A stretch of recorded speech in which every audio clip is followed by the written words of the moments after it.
Hello, everyone, and welcome back to Neverland. I know it's been a really long time, and I apologize. We're going to try to do better. Um, we're still in the finishing up the house renovations of our move, but it's been like 7 months since I've done anything. But I want to talk today about what the inner world is. I think it's probably one of the more misunderstood things about DID, dissociative identity disorder, for those who are new to the channel. Sorry, I have a cold. Uh, the inner world is how the subconscious internalizes external events. It's a place where those who aren't the host, who aren't out all the time, go, or at least in most systems, not all, but it's where they go to kind of be who they are and understand and rationalize events that they experience both when they're outside and things that they've gone through. I'll give you a couple examples from our experience.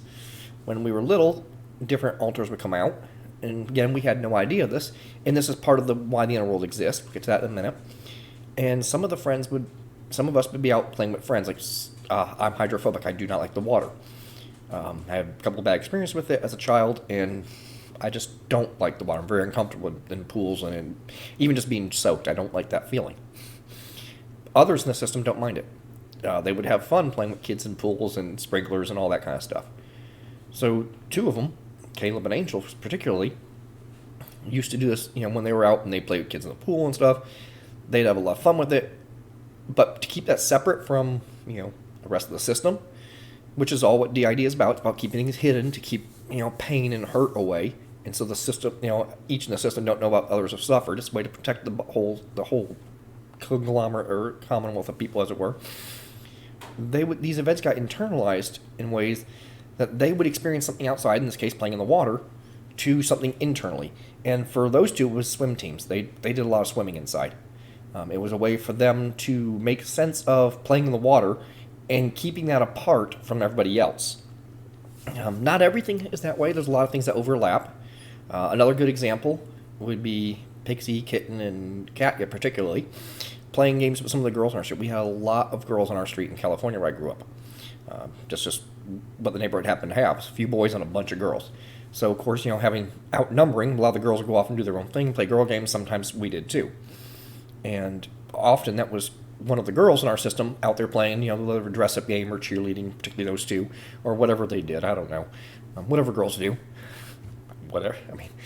But they would do these things, particularly the cheerleading became a very big deal to them, though, because it was something I never did. I have no memory of doing it. But I know they did. And I actually know one of the cheers they did as a kid, which is really kind of weird looking back now. But internally, the girls, those three, did cheerleading on not professional team, but youth cheerleading teams, stunt teams, or whatever, and cheerleading camp, and they hung around with friends that did. And these are ways that the brain kept these things apart, and that defined the individual part that was doing them. Because in reality, we're all defined by the things we do and the things we know, right? I think even people who don't have this dissociation understand that. Our experience partly define who we are, and our interests are driven by the things we've been exposed to and found enjoyable, the things we've chosen to be engaged with. And these things, and our people we're with, dog here, tend to help us become the person we are. That's no different in dissociative identity disorder. We have that same process happen. It just happens more localized and more fractured, because each individual piece of the person experiences things and has this kind of process of the subconscious desperately trying to keep these things apart for the sake of protecting the whole, that they end up getting individualized and separated from everybody else. That's why only some of them had these experiences of the pool and swimming inside. Some of them had parts, they get cheerleading games. Some of them had parts where they did ballet, because we did that when I was little. I do have some memories of that, not a lot. But a couple parts of our system do. And ballet is extremely important to who they are. And for us, the inner world became a literal place. We lived in Alaska 5 years when I was in high school, and the year after I graduated, the year of my brother's last year of school. And Alaska became a very, very special place to me. Internally, that got absorbed by all the different system members to where all of them basically lived in Alaska or live in Alaska. That is a very special, very safe place for us. I tell people today, a piece of my heart will always be there. Internally, that's where they live, all the rest of them. Their homes that they know inside, which for a long time were all they knew. They didn't know it was any different from the rest of the world because the brain was so good at keeping it apart that they just simply thought that was their life. They didn't understand how things that they were doing there inside were directly affected or connected to things outside. Not until we knew about our dissociation and how we all existed and how we're all connected. When they would get online, same internet, physically we're at this computer typing things on this keyboard. Subconsciously, they're in their own home doing their thing on their computer there. And that's all goes to the point of the subconscious trying to keep these walls up. In our case, it built an entire little world. And some people have even more advanced than we do, far more developed than we do. Some people have almost nothing. Some people have just a little meeting room, particularly those who have known for a much earlier age or much longer. They don't necessarily need as big a separation as we do. But because we didn't know, our inner world is very detailed. They have homes, they have families, they have friends. They can tell you all about the places they've been. And a lot of times it's very similar to the real world outside. Sometimes it's not. It's just the way that works. But the purpose of it is always about protection. Like anything else in DID, it has everything to do with keeping things apart to prevent things from crossing these barriers into awareness, because awareness is where it hurts. It's where it lives. It's an avoidance kind of strategy in the psychological terms, but it's with it for a purpose, not necessarily to be malicious. And that's another thing too. People think, well, the inner world, they're just hiding it from. They don't control it any more than I do. The entire concept was that the subconscious did this to protect us initially. The division of bad events or memories and causing it to be hidden is what caused the parts to come apart. Our very long video, we have a segment from Multiplicity Me where she explains how these pieces come together and how they form, as individuals rather than one whole. She uses an orange, which is a beautiful analogy. I'll link it in the description to her video so you can go see that again if you haven't seen it yet. And the whole process there is, it's all about developing a part to prevent that from, so what happened to one, the bad memories or whatever it was that we felt were so traumatic, our brain had to cope this way, doesn't cross over and doesn't affect other parts. And then these parts develop individually. So I'll give you some examples from our inner world of what it's like. I have only been there once inside, and I typically don't. I don't have an inner world. I don't go there. The others do, but I don't. For them, they live in Alaska near Anchorage. They have houses out there, some with land, some without. They have special places they go. Pixie's at a very special place that she used to go with her brother internally, which is not an altar. It's just a part of her experience. Probably from experiencing things with our brother outside, because I have a younger brother. And there was a very special place she'd go that's a very notable place. The one time I was inside, it was at that location. And it was a nice little tree in a field by itself, surrounded by the woods. Very beautiful place. Kitten and Satin they grew up doing ballet. There's a ballet studio they go to all the time in Anchorage. Caleb has his various places he go. A lot of times he and Angel spend time in the pool behind their parents' house. They have an indoor pool there. Let's see, they went to school. They hung out with friends. They went to movies. They had sleepovers. Everything you would have memories from a normal childhood, they had. They grew up with. They had these things. And it makes sense. I mean, it's the kind of thing you would expect, if you ask a person, when you were 15, did you have sleepovers? It's like, oh, of course we did. We hung out with so-and-so. We hung out with so-and-so. That's the kind of thing everybody knows. These are normal things. And the subconscious sees that, recognizes that, because both me as the host, who's out the most, and them who are out occasionally with, through the way the system works, they're out sometimes and controlling the body, they would experience these kind of things too. So the subconscious basically filled in the gaps and made it so that when they're not physically out, they're the ones kind of in the back, they had somewhere to be, and they would have these memories explained in a way or internalized in a way that made sense to them. It created a sort of, I won't say false world, but in a sense it is. It's an entirely internal world, hence what we call it the inner world. And what it would do is allow them to experience the things they experience outside, but in a way that wouldn't shatter the reality of how we actually existed. I mean, if I had memories, or they had memories that were coinciding with mine, when we met and eventually started talking, becoming aware of each other, suddenly we'd have serious red flags, and it would cause a lot of disruption. It would have caused us to know much sooner than we did. When I first met them online, that's how I began talking, the internet being the one single common thing between us,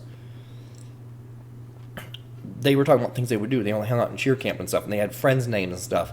Some of the names were similar, some weren't, but common names were common, right? They're common for a reason. It's like, oh yeah, I had a friend named that, or a friend whose name this was very similar to that.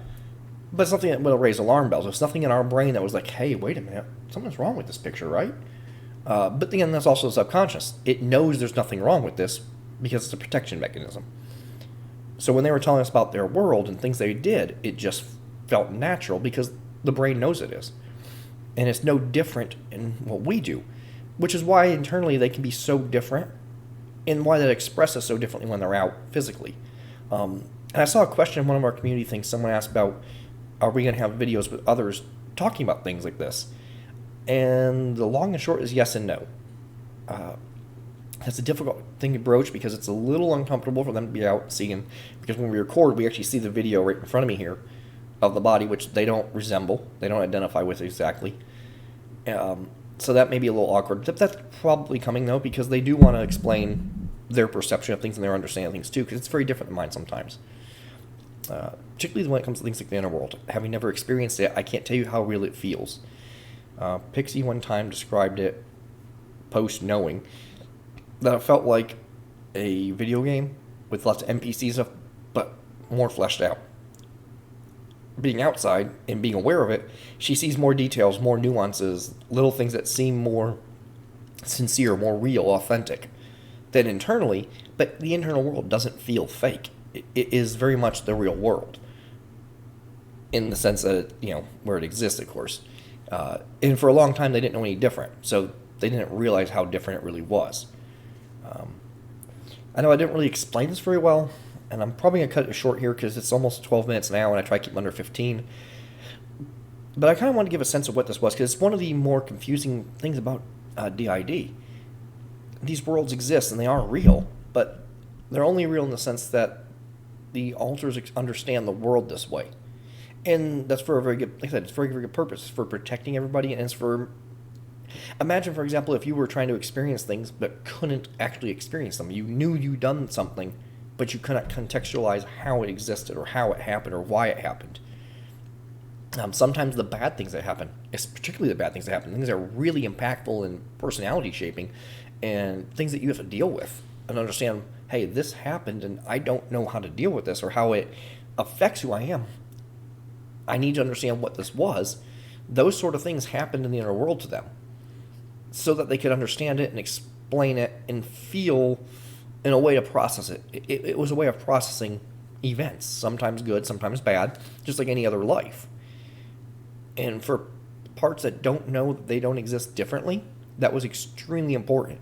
It was one of the most fundamental aspects of how we processed things, and how we accepted and understood who we were and what those were.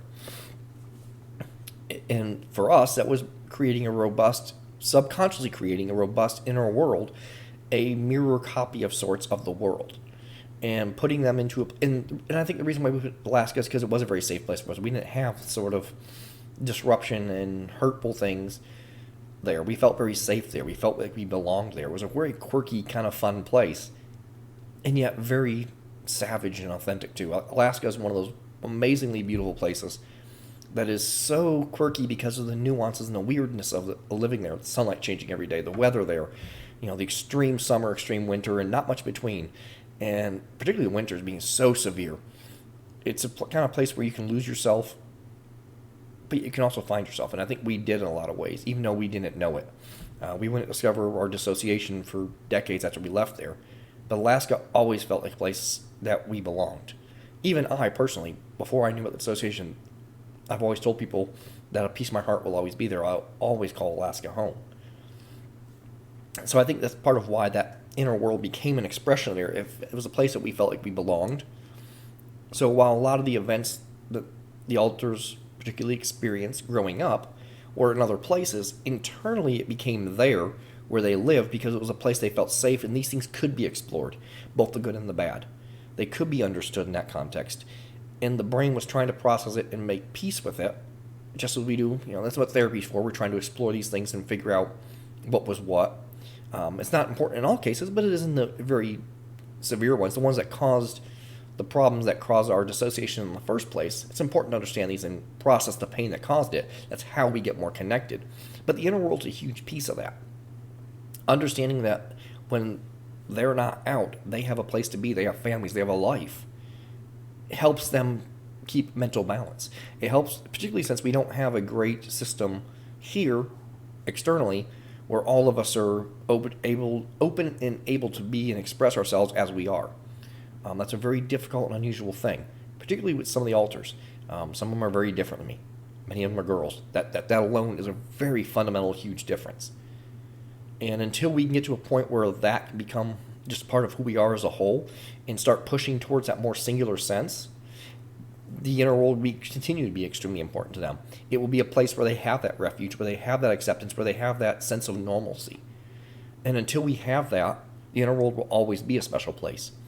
And I think even after it's gone, it'll probably remain a special place because it's part of what shaped them to be who they are. It's how they understood themselves amongst these things they experienced. I mean, yeah, I never did cheerleading and cheerleading camps like the girls did. I did ballet a year or two when I was really little. I remember almost none of it. Kitten and Satin remember it immensely. Kitten remembers one of the songs we learned to remember to point our toes. I have no idea. Little things like that help shape them who they are, those will always be important memories. They'll always be important pieces of who they are. And it's a facet and a function of the subconscious that allow that to exist and cause it to exist. And I think that will always be a major part of who we are. There's no way it can't be. But to say it's not real isn't entirely honest. It's not entirely genuine, because it is. As far as, particularly before we knew, it was absolutely real to them. It was the only world they knew. And for a large part of us, and I say us because we are a whole system, we are a collective, but for a large part of the brain to only know the world in that context, that makes it real. I mean, is it physically real? No, obviously. And we all understand that now. But the experiences that they understood through that lens were absolutely real. They were absolutely character defining. They were how we survived. It was the mechanism by which we survived. It's kind of like, driving in a car and looking at a video on the backup camera. Well, is what you see in the camera real? Well, no, the camera is just an image. But the reality behind it, the lens you see it through, that reality is there. So you can't, that little tiny window isn't reality, but it's a piece of it, it's a filter of it, how you understand and react to it. And that's kind of how I view the inner world. And I know that probably raises a lot more questions than it answers. And that's okay, because dissociation does that in general, particularly for us that experience it. But I hope that maybe explains a little bit about how we see it and how it affected us and how we experience it. Hope you guys have a wonderful day. Hope you had a great Thanksgiving, and I hope everyone that's celebrating Hanukkah has a blessed festival, and everyone else has a Merry Christmas. And whatever holiday you're celebrating this time, I hope you have a blessed and wonderful season. And until next time, have a great day, everybody.